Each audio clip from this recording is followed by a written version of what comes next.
Yes, if you have your Bibles, you can turn your Bibles now in the book of First Kings. First Kings, chapter 2. We'll begin reading from verse number 1. We'll just read two verses here. First Kings, chapter 2.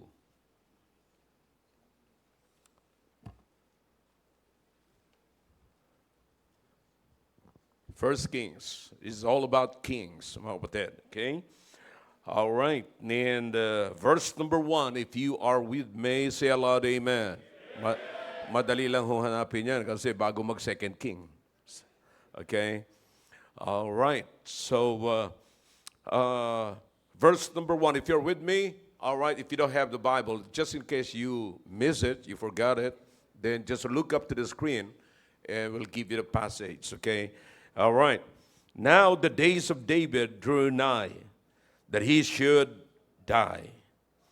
And he charged Solomon his son, saying, okay, don't miss it. Or if you have a marker, just mark the word charge, because I'm going to talk to you this evening about the charge.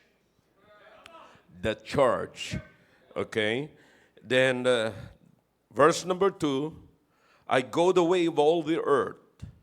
Be thou strong, therefore, and show thyself a man, and keep the charge of the Lord thy God, to walk in his ways, to keep his statutes, and his commandments, and his judgments, and his testimonies, as it is written in the law of Moses, that thou mayest prosper in all that thou doest, and whithersoever thou turnest thyself. Okay? Napansin niyo po mga kapatid? Sabi ng Biblia sa verse number 1, now the days of David drew nigh that he should die. And he, what? Charge. And then, in verse number 3, he was charging Solomon to keep the charge of God. You like it? Yeah. Ganda, no? Ganda. Sabi niya, sina-charge kita ngayon na huwag mong kalimutan, ingatan mo ang charge ng Panginoon. Okay? So I hope you'll get something from this message tonight, because there are only 3 points, and after that, makakakain na tayo mga kapatid. Okay? Now I'm going to talk to you about the first charge, the second charge, and the third charge. Third charge. Okay? All right, let's bow our heads for prayer. Dakilang Diyos, salamat po sa inyong salita. Pagpalain niyo po ang mga binasa po namin salita niyo, O Diyos. Thou knowest, O God, that I'm nothing without you.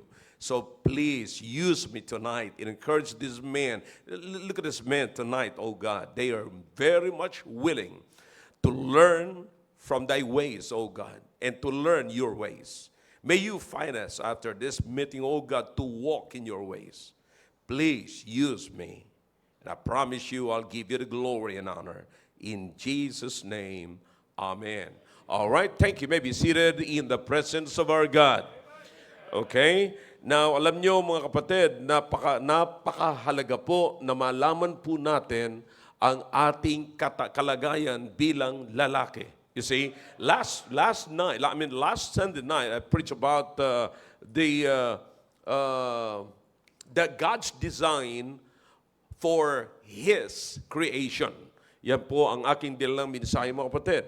And yung design ng Panginoon, as you notice, according to the book of Genesis chapter 5, nang sabi na He created male and female. Okay? Would you like to turn it for a while, mga kapatid, para makita lamang po natin, para meron lamang po tayong makita na maganda rito, mga kapatid. Okay? Notice in verse number 1. Now, this is the book of the generation. All right? Are you with me? Genesis chapter 5, verse number 1. Okay, pagka mahina kayo magbuklat, just look up to the screen, mga kapatid. Pero kaya ko kayo pinabubuklat para mamarkahan ninyo, so pag buksan nyo uli yun, madali nyo maunawaan. Okay? Now, this is the book of generations of Adam. In the day that God created man, notice that. In the day that God created man, in the likeness of God made He him. Okay?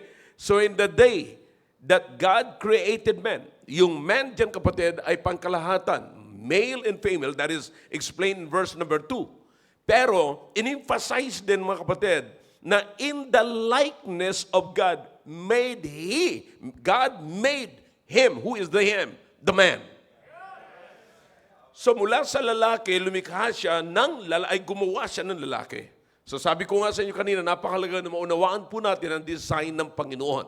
Now, we are now here in the book of 2 Kings, and in this context, mga kapatid, King David, the second king of Israel, was about to die. Diba? Notice what the Bible says there. Now the days of David drew nigh, that he should die, and he charged Solomon his son, saying, I go the way of all the earth. Now, napakasimple lang mong unawain po yung mga kapatid. In other words, ito yung tao. Ito talaga yung buhay ng tao. Mamamatay ka talaga. Okay? Ito na, sabi niya, dumating na sa akin ang pangyayari na nangyayari rin sa ibang tao. Gaano ka man kagaling na hari, mamamatay ka rin. Gaano ka man kagaling na tao, gaano ka man katibay na tao, mamamatay ka rin. This is exactly what the verse is saying. Okay? That's the way of the man. All right? And then the Bible says, be thou strong. So you will see, brethren, that right here, the second king of Israel was David. He was giving his last charge to Solomon. Kasi in his deathbed is his son Solomon getting ready to be his successor. Okay? Now, I can see something here, mga kapatid. Pakinggan niyo mabuti. I can see something here. While someone is in the process of expiration, someone is in the process of elevation. Di ba? Yung isa pawala na, yung isa possible na. Di ba? Nakuha niyo mga kapatid? But you will see also mga kapatid, habang nandito po sa kalagayan na ito, sinasabi ng Panginoon, sinasabi ni David, in between of expiration and elevation, mga kapatid, David said to Solomon's son, you need stabilization. Okay? You need stabilization. Just in between of the expiration and elevation, sa gitna, si David, sinasabi niya Solomon, kailangan mo ng stabilization. In other words, you've got to be strong. You've got to be strong. So in this message, in this charge, you will find three charges here. The first one is be strong. The second one is be a man. The third one is live the Word of God. Live the Word of God. Okay? So let's go to the first one here, mga kapatid, para madali tayo matapos at makita natin yung pagpapala ng Panginoon. Alright? So, the word strong is a statement that urges a man to do something that proves he should be viewed and respected as a man. Okay, now, what I'm giving you right now, mga kapatid, is the cultural push. Ito po talaga ang palagyan. Ito makikita natin according to the culture, kapatid. Pag sinabi natin according to the culture, tayo bilang isang lalaki, ito dapat ang maririnig natin. Ito yung nakikita natin, dapat strong ka, dapat maipakita mo na lalaki ka by being strong. You know, that is what we call a cultural push. So, it is really actually an impelling word not to back down from a challenge. Para bang pagka ikaw nakatagpo ng challenge, nakatagpo ka ng hamon sa buhay, mga kapatid, hindi ka dapat umurong. Yan ang lalaki. Di ba? Yan sinasabi natin. Come on, talk back to me if you can. Is everybody getting the point? Okay. Now, kasi sabi ng iba, pag lalaki ka, bakit ka uurong? Harapin mo. May problema ka, harapin mo. That is a cultural push. Everybody knows that and everybody's saying that. Hindi ako atros, problema lang yan. Diba? Ganun tayo mga lalaki. Kasi para bang there must be something that will prove in your life that you are a man. Okay? Now, it's actually a pressure to a man to do something that proves that they should be respected as a man in the eyes of other people. All right? That's a cultural push of that word. You have to show it that you are really a man. Is somebody getting the point? All right. Kasi para bang patutunayan mo talaga. But the truth of the matter, here is the etymology of the word. I'm going to give you the etymology of the word. The true meaning of the word. Now, in other words, pag sinabi natin etymology, yan talaga ang sadya, yan talaga ang dahilan kung paano ginamit yung word na yan dyan sa salita na yan or sa context na yan. Okay? Now, what just I gave you, mga kapatid, is the cultural push na palagi ho nating naririnig yun. Patunayan mo. Kaya yung iba, di ba, sa military, meron tayong kasabihan, kahiyaan na yan eh. You see, nagkahiyaan na, birahin na lang. Sige na. Ganun ba? Kasi lalaki ako eh. Ayaw mong kantsawan ka eh. Kaya dati, pagka nasa serbisyo ka, dapat magaling ka uminom, marami kang babae, marami kang magaling halos lahat mo, magkunwari kang alam mo lahat, para makapagkamalang kang lalaki ka. Bakit parang yung iba sa inyo nilalagnat na kayo? Parang hindi kayo nakakangiti ng mga kapatid. Okay? I hope you understand what I'm saying. Amen? This is a fact, mga kapatid. Totoo ito nangyayari ito, mga kapatid. Come on, talk back to me. Magkunwari kayong hindi kayo yon, okay? All right. Now, so the etymology of that word strong literally means to be fixed on something. Notice the word fixed. Okay? Fixed ka talaga, mga kapatid. So to be strong is not a matter of power. It's a matter of stability. Okay? Kaya sabi ko sa inyo kanina, sa gitna ng expiration and elevation, kailangan mo ng stabilization. Nakuha niyo na po yun. So, kaya sinasabi ko po sa inyo, mga kapatid, to be strong is not a matter of power, but it's a matter of stability. You can't be moved by anything that comes around you. That is stability.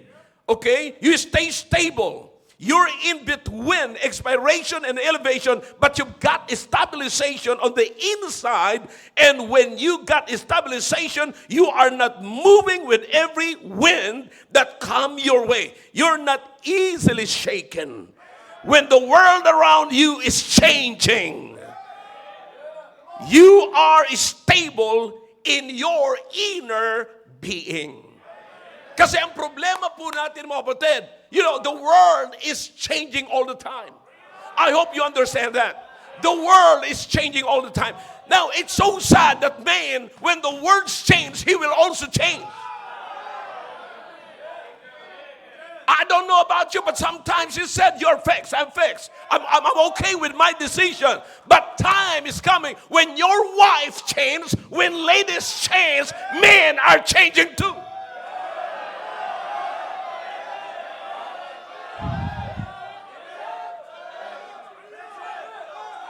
Ay, ano ba yan? Where are the men? Kapatid, ito sinasabi ni David. Listen, by the way, let's pause for a while. Mula dito, kapatid. By the way, sino si David? Second king of Israel after King Saul. You see? A man after God's own heart. Tingnan niyo, kapatid. And, kapatid, alam naman po natin, nagkasala siya. Pero nakita niyo, kapatid, hindi siya napalayo sa Panginoon. Na-encourage ko ba kayo? Yeah. Na-encourage ko ba yung iba sa inyo, kapatid, na nagkasala kayo pero hindi kayo lumayo sa Panginoon? Yeah, that's what I'm saying. Yan ang pinapupuntahan ng mensahe, mga kapatid. Yan gusto ko marinig ninyo. Okay? So that's the reason kung bakit nandito ko pa, Pastor Solomon. But anyways, ang ibig ko sabihin, kapatid, this is it. Yeah. Hindi ako pwedeng ugain ng kasalanan ko. I know nagkasala ako, but my sin, my failure cannot shake me because I know whom I believe. He is able.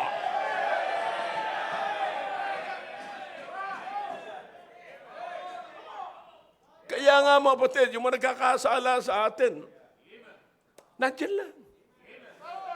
Kala mo, yung mga nakupo sa harap, spiritual yan? No. Pinaupo natin sa harap para makapakinig sila ng mabuti salita ng Diyos.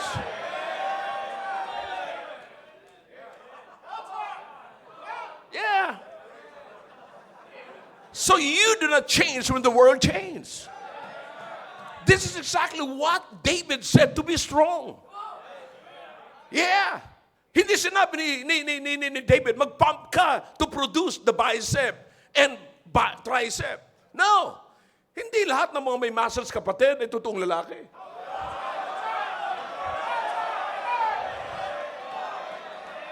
Pero ang tanong ko naman, kung lalaki ka, bakit wala kang muscle?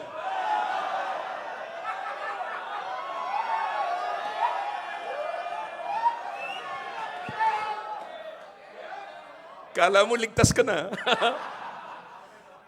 See, now the best of all, kapatid, is you've got to be strong in your inner being.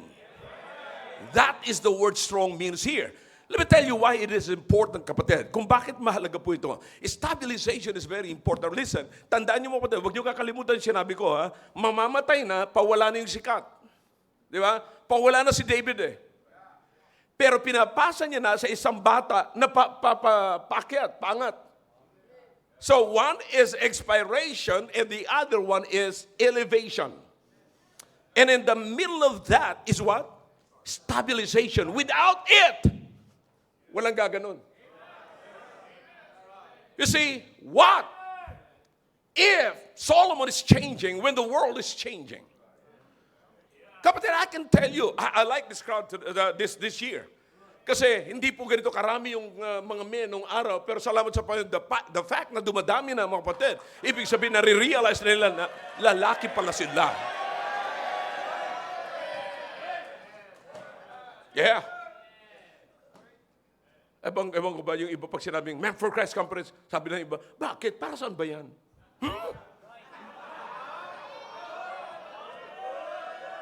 Nakakaasar. You see, listen to me. We've got a man. We need a man that when the world is changing, man is not changing his position. Let me tell you how important it is. We've got to have a stable man, because an stable man, come on, talk back to me, help me preach, is what? A double-minded man. And a double-minded man is what? Unstable in all his ways. When a man is unstable, his house is unstable. His marriage is unstable. His children is unstable. The world is shaking around him, and the only person that cannot be easily shaken is the strong man founded on a firm foundation.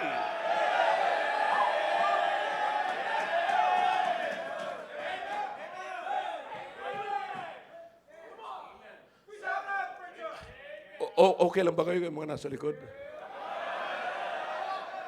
Para kasi bagong nag-take kayo ng antibiotic, hindi kayo makagalaw eh. Man ought to be 100% full-blooded man. One more time. Man ought to be 100% full-blooded man. A real man is not easily shaken. A real man doesn't float with every little thing that come back. A stable man knows how to be fixed and firm while the world around him is shifting into another pace of their life. Never be flexible on things that changes. That's my advice. Never be flexible on the things that changes. Hindi ko sinasabi na hindi kayo dapat maging flexible. Pero kung magiging flexible kayo, kung sino-sino na lang, pag ito, Sa kanya ako. Tapos maya-maya malalaman mo, nagbago na. Ay, nagbago. Dito na naman ako. Wala nang katitigil ng pagbabago. But you listen to me, be open for changes that glorifies God. Be open for changes that makes you strong. Kailangan mo yan. You see, hindi ko sinasabing huwag kang maging open sa changes. Pero tignan mo yung pagbabago. See, you understand this is very important, kapatid. You understand why our country or many countries today, even America, losing the main thing. And I'm talking about the fundamentalism. Why is that? Because everybody's changing. When everyone is changing na, parang pag hindi ka sumama doon, kaya nga sabi ko sa inyo, yan ang problema sa mga fellowship. Now, listen to me now, problema lang yan. Hindi ko sinasabing masama yun. Problema lang. Kasi minsan, hindi nila nakakayanan. Na kapag ka miyembro ka ng fellowship, dapat ang ginagawa ng buong fellowship, dapat gawin mo. At pag hindi mo ginawa, ang sabi nila, nagbago ka na.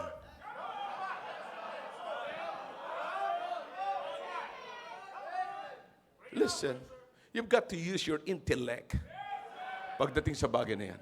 You should understand what and where you are going to change. Are you changing for good that glorifies God? O kaya ka nagbabago kasi tinatamad ka nang gumawa ng tama? Come on, talk back to me if you can. Yeah. Kaya karamihan ngayon mga kapatid, nawawala na ang kanilang simbahan kasi nagbago na nga sila. Nagbago na. Dating masipag, tamad na ngayon. You see? So be strong. That's what the Bible says. That is exactly what David said here. Be strong is an inner strength and not a physical stability. Now, I'm not a Navy man, but pero may alam din ako sa Navy kasi mariner ako. Okay? Tsaka may alam din ako ng konting bagay sa giyera, you know. I studied in the University of Google, and so I understand. I have a little understanding about submarine. You see, alam niyo yung submarine, kapatid? You see, yung submarine, pag nagkaroon ng turbulence sa ibabaw, kapatid, hindi yan maapektuhan. You know why the submarine is not affected by a surface turbulence? Because she's got the ability to go deep. Tama ba ako, Joe? Yeah. Navy man. Navy man. Yeah. Tama ako doon. See? Parehas kami ng pinagkukunan eh.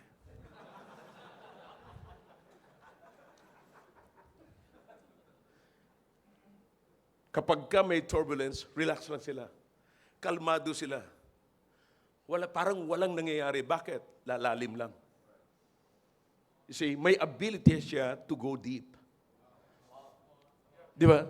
Mahirap kapag ka ang lalaki walang ability to go deep. Yung turbulence sa ibabaw, affected ka na. Anong sasabihin mo na? Adi, hiwalay na tayo. Sabi, mananakit ka na ng babae, you know, yan ang pinakang pangit, kapatid, sa buhay ng lalaki na walang ibang pinagmamalaki kundi yung boses niya at saka yung kanyang muscle. Listen, being strong is not a physical strength, but it is a strength from the inside. That's the reason why you cannot be shaken and nothing in this world can shake you.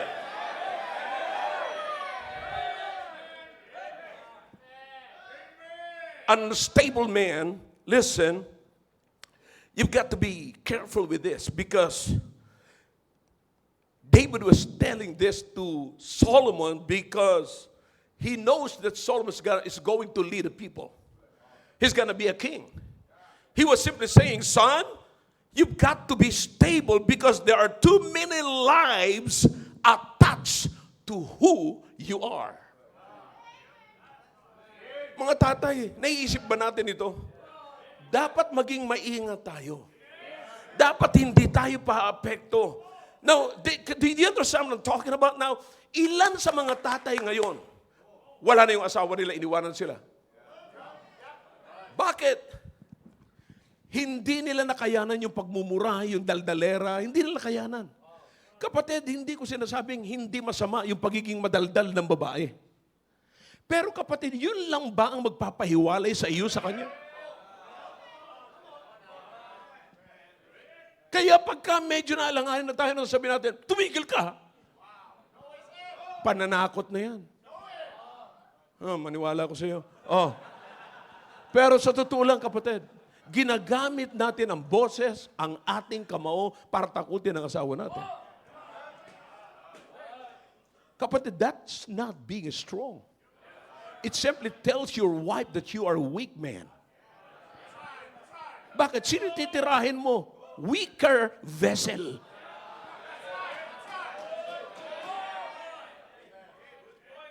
Isa siyang babae nasa isang weak na lalagyan. Ang kailangan niya is strong. Ay, yung problema, pumatol ka sa weak, di weak ka rin. Di lalo ng double weaker vessel yon. So, ang kailangan niya is strong. Magandang lalagyan. Maganda sana yung babae kung may magandang lalagyan. Kaso napalagay siya sa weak vessel eh. Eh kung merong strong vessel, di maganda sana. Pero ang ginagawa natin, yun ang ginagawa nating pananakot. Now listen, they are attached to who you are. You've got to be strong inside you. Listen, what you are should identify and tell the people who you are. Yun dapat ang makita ng mga tao. Kaya kung sino ka, kung ano ka, kung anong ginagawa mo ngayon, you understand? Let me tell you something about this. The most dangerous man is one that doesn't have what he needs to be a man. One more time. In case you miss it. The most dangerous man is one that doesn't have what he needs to be a man. If you really want to see what a man is made of, give him everything he needs first. And then watch him build what is in his mind. Watch him build a family. He's got everything na. Nakakita na kayo ng mga tao, mga kapatid. Ito lang, sasabihin ko sa inyo. Okay? Listen. Maraming mga nanggaling na rito. Nakita nyo kung anong meron tayo rito. In other words, bago nyo iniwanan ng simbahan ito, pumunta kayo sa mission, you've got everything. If you're still thinking about, no, I don't have much money, you're wrong. May puhunan ka na eh. You've got everything. Pero let's watch them how they build a church. May kakayanan, you already have the ability. Pero, tumahimik tayo yata. Pero ang problema, kapatid, if I have to watch you build a church, seems like parang walang dala. So, para makita nyo ang kanyang pagkalalaki, watch him build a family. Watch him build a business. Watch him build a church. Watch him build a life. Watch him raise his children. Watch him take care of his wife. Watch him raise his daughter to know what real manhood looks like. Watch him raise his sons to model manhood. Watch him build a business without degree. Makikita nyo kung anong klaseng pagkalalaki niya. I hope na unawaan niyo po ang pinupunterya natin, mga kapatid.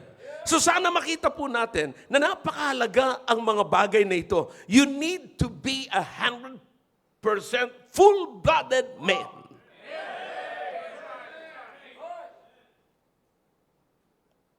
An unstable man is a man careless of his business. Wala siyang pakialam sa kanyang ginagawa. Bahala na. Tinatawag natin kay Sarah. Whatever will be, will be. Sige, kung ano na lang darating dito, kung ano na lang, basta't bahala na. Lilipas ang isang araw, walang nangyari. Paupo-upo lang, pakapi-kapi lang, istorya, mag-scroll. Sabi ko nga sa inyo, tingnan nyo. You man, let's be honest, mga kapatid. And that's the reason why you are here. The reason why you are here, because you want to learn. Amen? Now, hindi po ito pang inusulto, hindi po ako nandito with arrogance, mga kapatid. I'm here to help. Okay? Sana maunawaan niyo po yung mga kapatid. Now, listen. Satan is trying to affect your manhood. Ayaw ng diablo na mawala sa iyo yung childhood. Because sa pagiging manhood, papunta ka na sa fatherhood. And this is the very reason why Satan launched an all-out war against manhood. Why is that? To destroy parenthood. And if he can destroy parenthood, then he can destroy the family. And if he can destroy the family, he can destroy the country. He understands, I'm saying Satan understands that when he destroys a man, he is destroying a nation. When Satan takes the man down, he takes the whole house down. He takes the whole nation down. He takes the whole church down. He takes the whole business down. Now listen, don't miss this. When a leader walks away from God, the people perish. But when the leader walks in God's ways, the nation flourishes.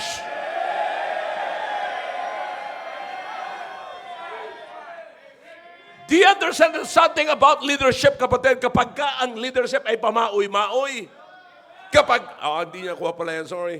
That's military term. Pero, pagka ang leadership ay, wala lang, pakaang-kaang, another military term. And, pagka, parang baliwala sa kanila. Wala silang pakialam. You see, now, even in the time of David, when the king walked in rebellion and disobedience to God, the nation was the casualties. You understand? Sana kapatid, wag nating kakalimutan, wag nating tawanan, wag nating ngitian. I'm not entertaining you, I'm preaching to you. Listen, your leadership is very important. You as a man is very important right now. Because in you is attached many lives. Nakakonect sa inyo, kapatid. Nakakonect sa atin. Yung mga bata na mga nakakonect sa atin. How do you raise them? Ngayon, usong-uso na ngayon. Wala na tayong ibang ginagawa ngayon sa pagpapalaki ng bata, kundi yung purihin natin ang mga bata. Yung mga bata ay parang na lamang mga laruan. Basta't nakakatuwa. Ngayon nakakatuwa yung pagka yung bata ay hindi sumusunod sa iyo. Parang natutuwa ka pag hindi sumusunod. Pero pagka lumaki na yan, hindi sumunod sa iyo, pangit na yan.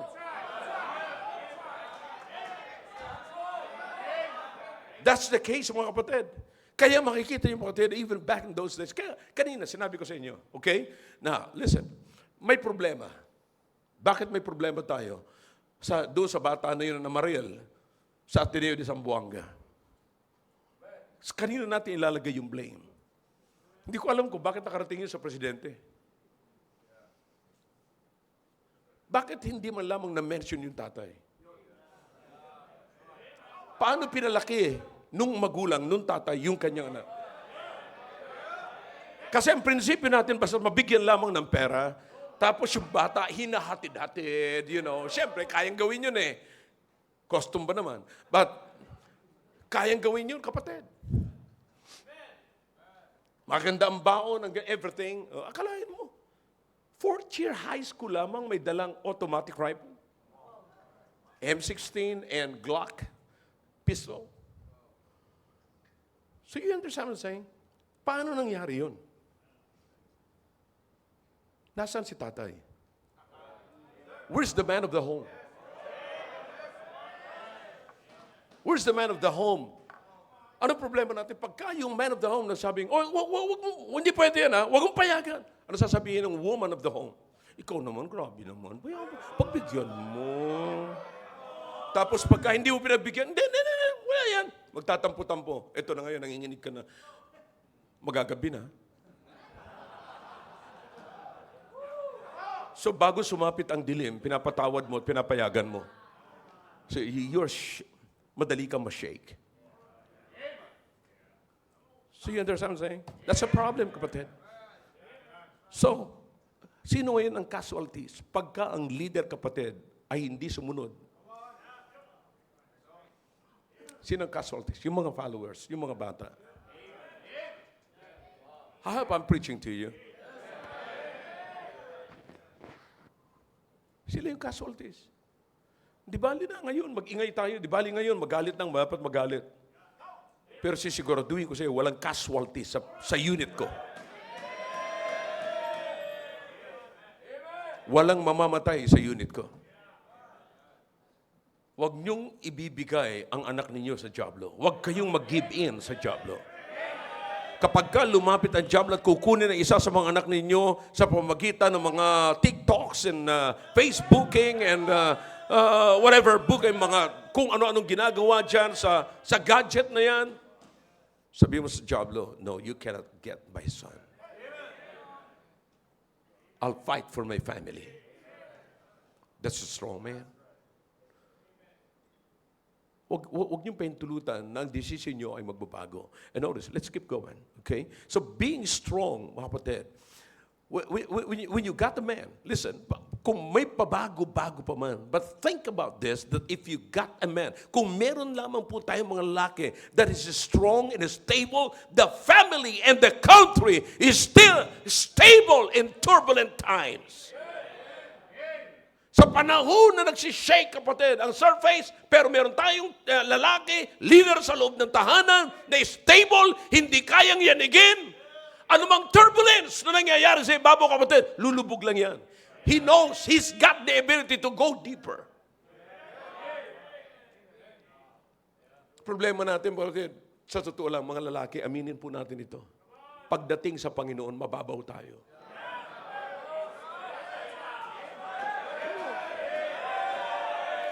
Yeah, I need more amens.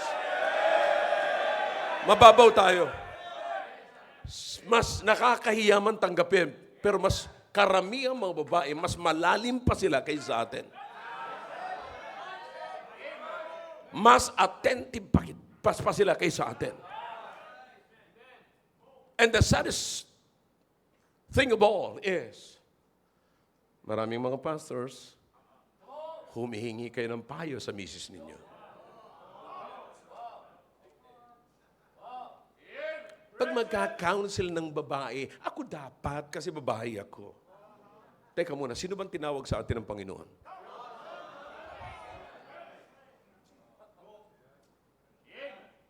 Abay, hindi ako papayag, mga kapatid.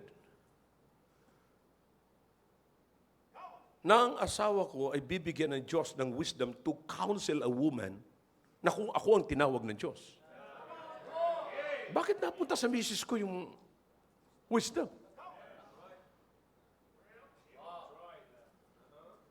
Pero, yan ang mga nangyayari. Kaya binabalaan ko rin yung mga babae. Mag-ingat kayo sa pag-aasawa. Baka nakapag-asawa kayo ng lalaki na hindi pa sila handa na maging totoong lalaki.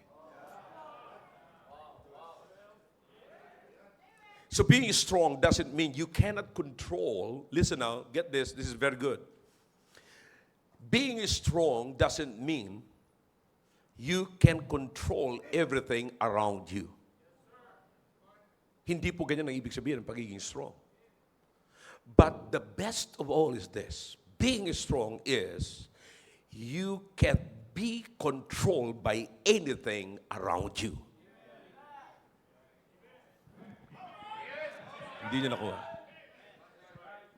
Ang pagiging strong, hindi ang ibig sabihin, kaya ko kayong kontrolin. Or anumang mga bagay sa paligid ko ay kaya kong kontrolin. Ang pagiging strong ay ganito, bago kayo matulog. Ang pagiging strong ay ganito. hindi nyo ako kayang kontrolin. Kahit na sino ka pa, kahit na ano ka pa, hindi mo kayang kontrolin sapagkat ang lakas ko ay wala sa inyo, kundi ang lakas ko ay nasa loob. Because think about who is inside this body. This body is a temple of the Holy Spirit.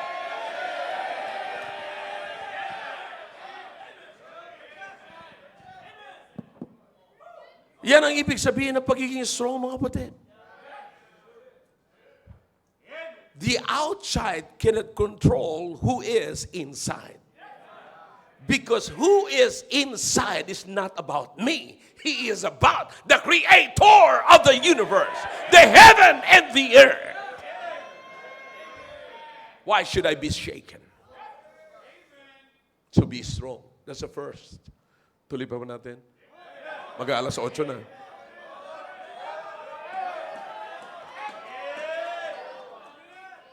Okay, iksiyan ko na lang to rito sa masunod na punto. Okay. The next charge is what? Be a man. Be a man. Now listen, here's the thing, kapatid. Sabi niya, let's go to the verse. I hope I'm preaching the Bible. I go the way of all the earth. Be thou strong, therefore, and show thyself a man. Now, many times, especially in the book of Genesis, makikita niyo yung salitang man as a human being. Okay? Now, dalawang tinutukoy po nun, basta tao ka. Pero hindi tinutukoy po doon ang pagiging lalaki. Naunawaan niyo, kapatid? All right, you should learn how to study the Bible. Okay? Now, but in this case, mga kapatid, when David told Solomon to be a man, you understand the Hebrew word, the etymology of the word is ish. I-S-Y-H. No, I'm sorry. I-Y-S-H. Okay, ish. Na ang ibig sabihin ng ish is a husband. So do you understand what David was simply saying or telling Solomon? He was saying to Solomon, be a husband. Be a husband. Alam niyo, naunawaan ko kayo, parang walang dating pa sa inyo eh. Seems like you don't appreciate it because maybe, just maybe, you forgot that Solomon has 700 wives.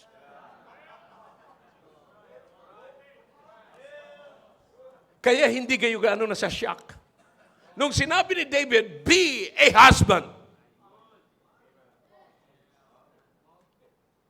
Parang hindi kayo gaanong kinakabahan kasi baka nakalimutan nyo na ang asawa ni Solomon ay 700. Do you understand what I'm saying? Be a husband of 700. Be a husband to 700. And what? How many is the concubines? 300. May plus pa. Eh parang ano ho ito, mga kapatid? Parang eroplano. Piso lang, pero may mga plus pa. Mag-i-end ka rin sa 5,000. You see? So, you understand, sabi niya, be a man. So man, ang ibig sabihin dito, mga kapatid, is a husband. So David was simply saying to his son, Solomon, be a husband. I know you're doing good with one, pero okay lang sa inyo to kasi isa lang sa inyo eh. Pero kay Solomon 700. Now, here's the thing here, kapatid. David, when he mentioned about the husband, and maybe all of us here, nauunawaan po natin that yung word na husband, kapatid, it implies with responsibility. Let me ask you a question. Sabi mo, buti pa si Solomon, may 700 wives. 700 responsibilities din yun. Okay? Kung sa atin pa rito, mga kapatid, alam nyo na, 700 na pakotse yon. 700 na pabahay yon. Madodouble pa yon. Nininervyos na yung iba sa inyo. Maliban sa pabahay, pakotse, paaral pa. Ay kung pumili pa siya,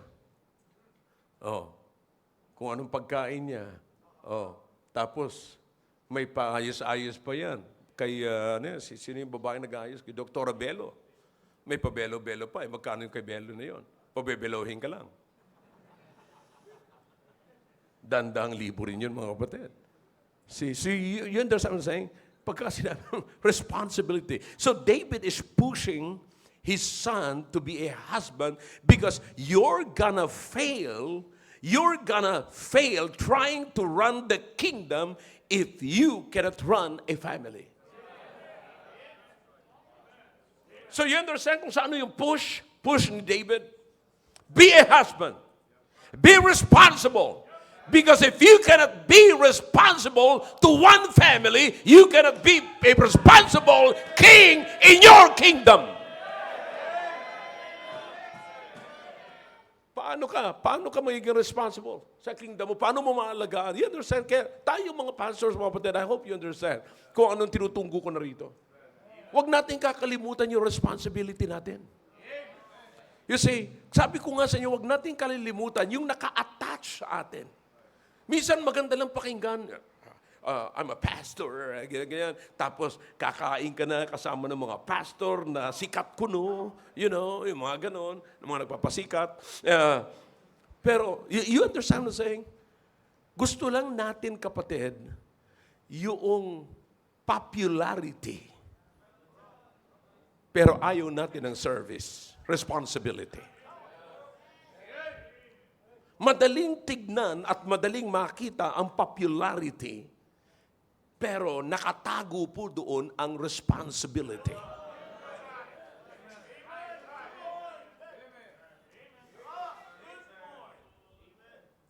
Listen, ang nakakalungkot, kapatid, kung bakit marami ng tahanan ngayon na hiwalay. Marami mga bata, I'm telling you. Ako po yung nagpapastor dito ng libu-libong tao, mga kapatid. Mga young people na iniwanan ng tatay, may kinasabang iba. Yung nanay gumante, kumuha rin ng ibang kasama. Saan ang kinahantungan nila, mga kapatid? Kinahantungan sila sapat wala nang nag-aalaga, kung sino-sino lang mag-aalaga. Ang problema kung hindi lalaki, kung babae. So napunta siya sa kanyang mga kamag-anak na wala rin na magkakayanan. Kaya nagsama-sama ngayon sila sa isang bahay na walang kwarto at walang CR. Sama-sama silang natutulog, yung lalaki at babae. Pagtulog na sila, kanya-kanya na silang tandayan, lahat. So, may mga natutokso, kaya nga yung bata pa lamang naaabuso na. You understand what I'm saying? Kapatid, saan nagsimula ang lahat ng ito? Saan nagsimula ang pagre-rave ng mga kabataan ngayon? Sa isang pamilya na walang guardian ang kanilang mga anak. And the devil knows how to destroy a family. If the devil can destroy manhood, he can destroy fatherhood. Sinabi ko po ito nung linggo ng gabi. Hindi sapagkat matanda ka na, lalaki ka na. Ang sukatan ng pagkalalaki ay wala sa edad. Maraming namamatandang lalaki, pero hindi sila totoong lalaki. Lalaki lang. To be a male is one thing, and to be a man is another thing. See? So makikita niyo, kapatid, nakakaawa yung mga pamilya ngayon. Kapatid, listen, mga tatay ngayon, after this message, I don't know kung anong dating na mensaheng ito sa iyo. But if I were you, I will make up my mind and make a decision. I want to be a man. I'll take care of my own family. Yeah. You see, that's the main reason why David is pushing his son Solomon to be a man, to be a husband. You see, because he wants him to be a man of responsibility. You see, did you notice, mga kapatid, that the first responsibility is internal? Internal. Be strong.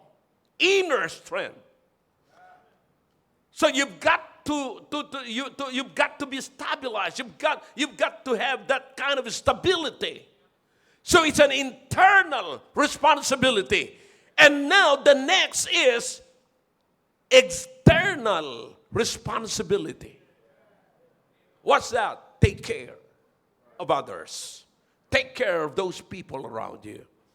So it's an external responsibility. You see, kasi kaya nga po mga kapatid, kinakailangan ayusin mo muna yung loob para maging maayos yung labas mo. So sabi ko sa inyo kanina, what you are ought to be the fruit of who you are. You've got to be a man. Solomon, be strong. Inner responsibility. Be strong. Solomon, be a man. External responsibility. Now that you're strong, you're a man. Live the Word of God. Live the Word of the Lord. Do you understand that this is the Old and New Testament standard? Hindi ho nagbabago ang salita ng Diyos. Kaya nga napakaganda kung nakakapit tayo sa salita ng Diyos sapagkat hindi ho nagbabago ang salita ng Diyos. And here is the principle, mga kapatid. You ready for this? Abide by the rules and you'll be blessed by the rule giver.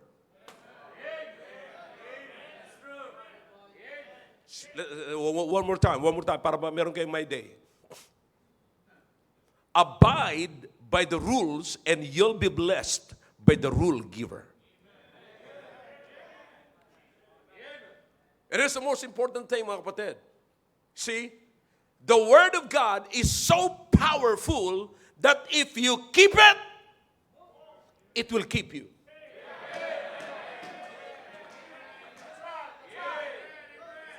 Come on. Hindi nyo gaano nakukuha, mga kapatid. Grabe ka powerful ang salita ng Diyos. It is so powerful that if you keep the Word of God, the Word of God will keep you. The Word of God will keep your family. The Word of God will keep your children, your business. Everything in your life will be kept if you will keep the Word of God.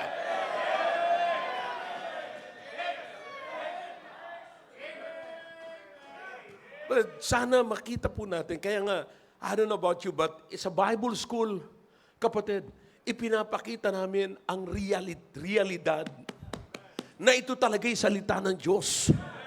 Na ito'y nanggaling sa langit at kung paano napunta dyan sa kamay mo, na ipapaliwanag po yan sa Bible school.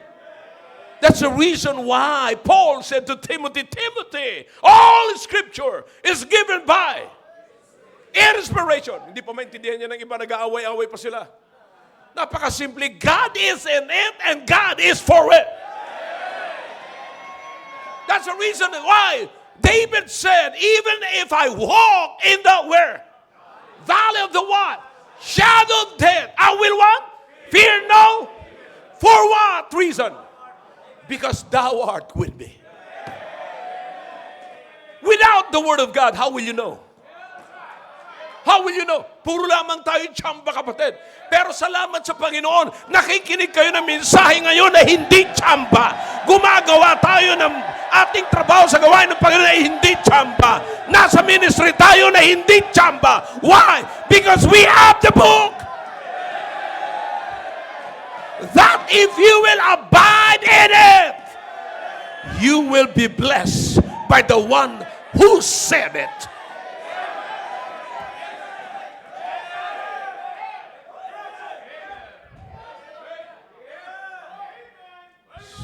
So, David was simply saying to Solomon, Solomon, you've got to live in total agreement with the Word of God rather than the human wisdom.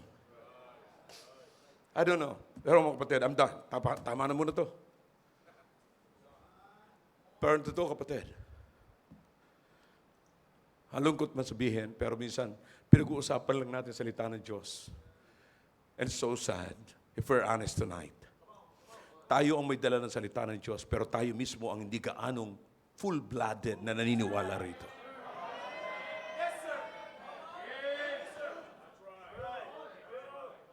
Kaya nga pupunta tayo sa ibang resources. Napupunta tayo sa, yung mga prinsipyo na akala mo talaga biblical pero hindi naman biblical. Sabi ng iba, sinabi ng Panginoon pagpapalain ka, pero magtrabaho ka naman mo para makakuha ka. So saan ka pa rin umaasa sa lakas mo? Pero mga kapatid, sasabihin ko sa inyo na may sinabi ang Biblia na kahit hindi ka magtrabaho, magtiwala ka sa Diyos, pagkakatiwalaan ka. Kung nakikita ng Diyos na pagkakatiwalaan ka. Ang mga ibon sa kalawakan ay hindi man nagtatrabaho. Pero ay ano? Pinagpapala.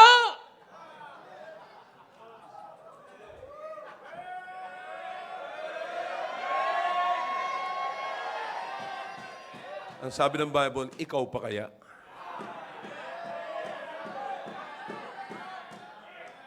Ikaw pa kaya? What will happen? Notice what Jesus Christ said in His message at the Mount, Sermon at the Mount. Seek ye first the what? Kingdom of God. If you will put Him first, the Bible says, all things shall be what? Alam niyo mga kapatid, yung iba sa inyo, nakagraduate na kayo, may degree na kayo, nakagraduate na kayo ng college, pero hindi nyo pa rin master yung addition. Pag may addition, kapatid, may dinadagdagan. Tanong, ikaw ba'y mabubuhay na sa binigay sa iyo ng Panginoon? Basic needs. Sabi ng Panginoon, sabi ni Paul, if you have food and what? There will be what? Content. Where's the content? Where's contentment? If you have the basic needs. Ay gaano pa kaya kung dadagdagan ng Panginoon?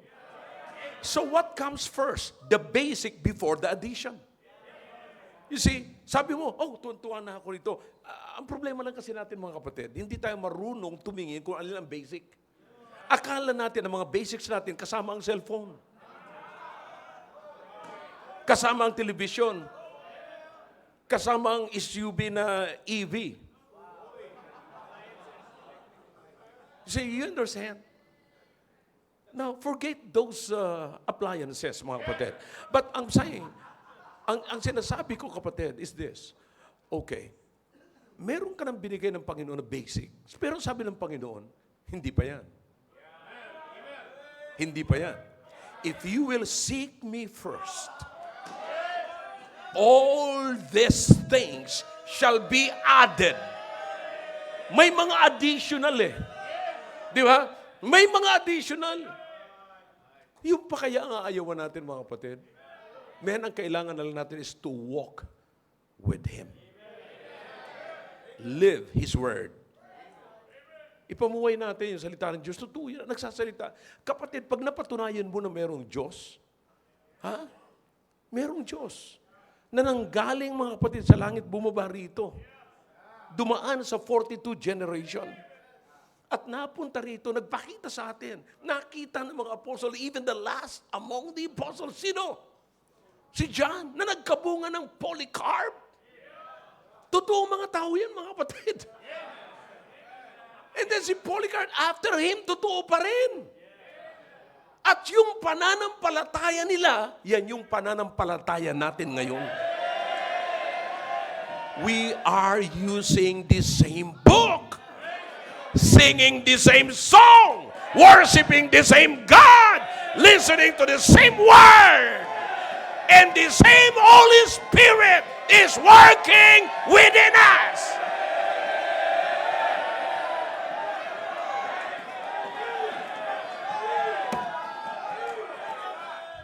Ano pang hanap mo? Ano pang hanap mo? Titignan mo lang yung pastor mo na mag-isang nagtatrabaho. Kilala mo ba ang Diyos na pinililingkuran ng pastor mo? Kilala ko naman, pastor, bakit hindi ka sumama sa kanya? Pastor, paano naman yung pamilya ko? Palagay mo yung pastor walang pamilya? Bakit nabubuhay at binubuhay ng Diyos? Pero kaya ko magpakita sa inyo na kumita ng trilyon-trilyon pero nasa kulungan ngayon. Pero may mga taong sapat lang. Kasi anong kailangan mo? Bibili ka ba? Kapatid, bibili ka ba ng 1 kilong bigas na bilyon ang kilo? Bakit gusto mo ng bilyon? Kapatid, ang pagkain mo lang sa isang araw na tama sa'yo na hindi ka magkakasakit. Na hindi ka magbo-bloat. Hindi ka mukhang manganganak in 9 months.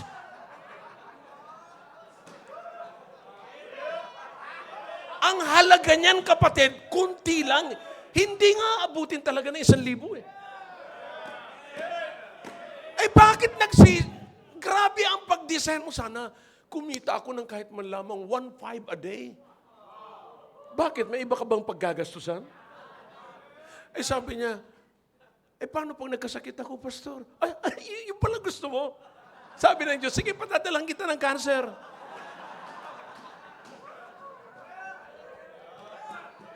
Kaya yung iba sa inyo, no wonder kung bakit may mga maintenance kayo. You see? Bakit? Gusto nyo ng extra pera eh. Hindi nyo naman kailangan sana yun kung wala kayong hininging extra din. Kailangan ko, Panginoon, ng 1,000 kasi pangbili ko ng Calci Black, kaya kailangan ko ng pambili ng... So you understand? Brethren, God is enough. Now, David said, son, be strong. Naintindihan nyo na kung ano ibig sabihin be strong? Be a man. Naintindihan nyo na rin, mga kapatid? Live the word. Am I all right? Shall we all stand, please? Father, thank you for words. Bless your people tonight, please, as they come into thy throne. Your heads are bowed, your eyes are closed. God is speaking to your hearts through that message. Then let's come to the throne of God and let's make business with God tonight. Let's do it.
Muli po, Diyos, nagpapasalamat po ako sa ginawa niyo po sa aming kalagitnaan. Thank you. Look at this man. They're kneeling down before you, oh God. And I know it's what is in our hearts right now, what we are appealing to you and what we are committing to you. Now, I pray to please continue to move the hearts of your men. So after this conference, we'll never be the same anymore. We'll be a new man, oh God. Please.